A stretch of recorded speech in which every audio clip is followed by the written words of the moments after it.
Once upon a time, in a land far away, there lived an old miller who had 3 sons. When the miller passed away, he left behind a very modest inheritance. His mill went to the eldest son, his donkey to the middle son, and to the youngest son, he left only his cat. The youngest son was devastated. "My brothers can work together and make a living," he lamented.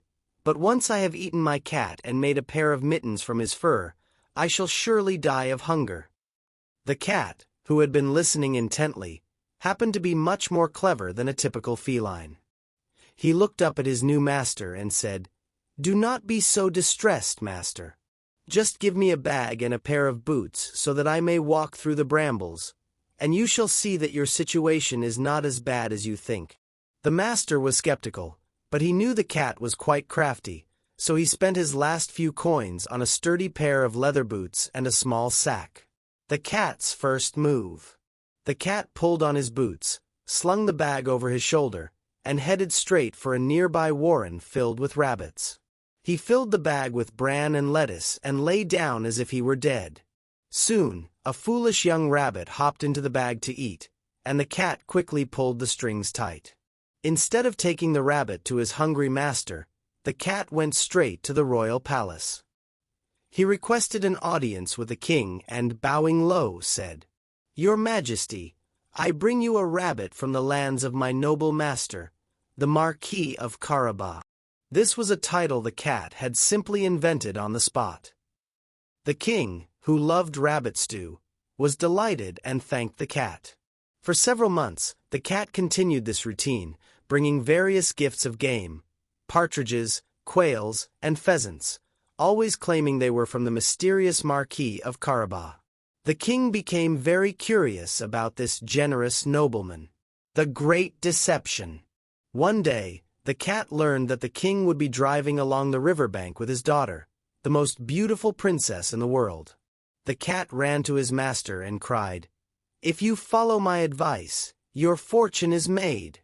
Go and bathe in the river at the place I show you, and leave the rest to me." The young man did as he was told. While he was swimming, the king's carriage approached. Suddenly, the cat began to shout at the top of his lungs, "Help! Help! My Lord Marquis of Carabas is drowning." The king recognized the cat and ordered his guards to rescue the young man. The cat then pulled the king aside and explained that while his master was bathing, some thieves had stolen his fine clothes. In reality, the cat had hidden them under a large stone. The king immediately sent for his finest royal robes. When the miller's son was dressed in the magnificent garments, he looked so handsome and noble that the princess fell in love with him instantly.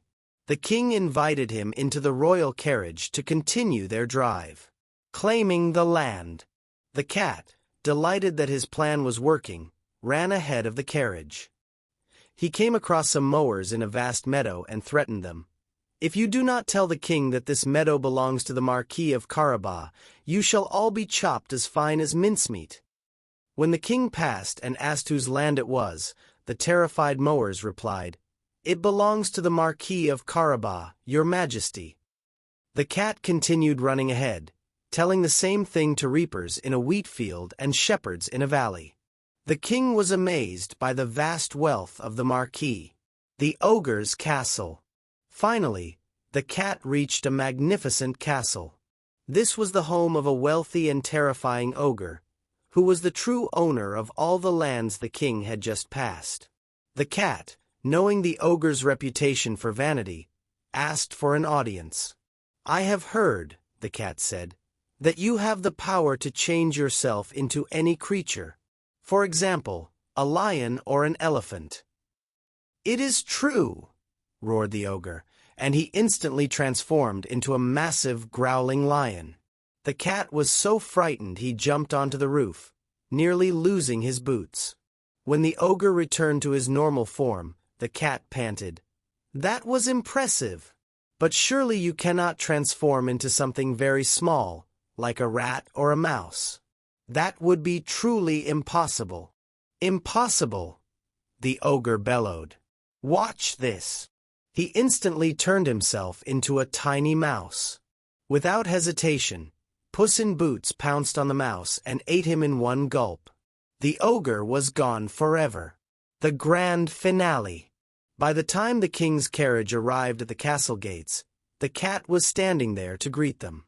"Welcome, your majesty, to the castle of my lord Marquis of Carabas." The king was stunned. "What, my lord Marquis? This castle also belongs to you? There is nothing finer in the world." They entered the great hall, where the ogre's servants, now happy to be free, had prepared a magnificent feast. The king, impressed by the Marquis's wealth and character, and seeing how much his daughter loved him, said, "It depends only on you, Lord Marquis, if you wish to become my son-in-law." The miller's son, bowing low, accepted the honor. He married the princess that very day. As for the cat, he became a great lord and never ran after mice again, except occasionally for his own amusement. The tale of Puss in Boots is much more than a simple rags-to-riches story. It offers several layers of interpretation regarding success, wit, and the nature of social climbing. Here is a comprehensive breakdown of the conclusions and moral lessons we can draw from this story. 1. The power of wit over material wealth. The most immediate conclusion is that intelligence and resourcefulness are more valuable than a physical inheritance. While the elder brothers received the mill and the donkey, tools for labor, the youngest brother received a useless cat. However, the cat's sharp mind proved to be a far greater asset than the mill. The story suggests that it is not what you are given, but how you use your wits to navigate the world that determines your success. 2. The art of fake it till you make it. In modern terms, Puss in Boots is a master of branding and public relations. He creates a prestigious identity for his master, the Marquis of Carabas, out of thin air. By dressing the miller's son in royal clothes and claiming vast lands for him, the cat demonstrates that perception often becomes reality.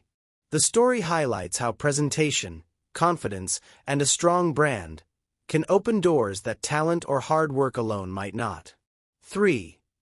The importance of loyalty and initiative. The youngest son was passive and ready to give up, but the cat took the initiative. This shows that success often requires a proactive catalyst.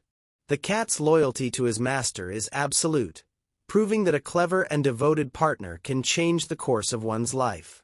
It also suggests that sometimes taking a calculated risk, like giving the cat your last pair of boots, is necessary to escape poverty. 4. Exploiting vanity and weakness. The climax with the ogre provides a classic lesson in psychology. The ogre was physically powerful but fell because of his ego. The cat used the ogre's own vanity against him, proving that intellect can defeat brute force. It serves as a warning that no matter how powerful or big you are, arrogance makes you vulnerable to those who are smaller but sharper. 5. The moral ambiguity of success. Unlike many fairy tales that emphasize honesty, Puss in Boots is somewhat cynical. The cat succeeds through deception, threats, and trickery. From a realistic standpoint, the story concludes that the world doesn't always reward the most virtuous person, but rather the most adaptable and clever. It reflects a world where social mobility often requires a bit of cunning and the ability to seize opportunities, even if those opportunities require bending the truth. Summary. Ultimately, the story concludes that poverty is not a permanent destiny.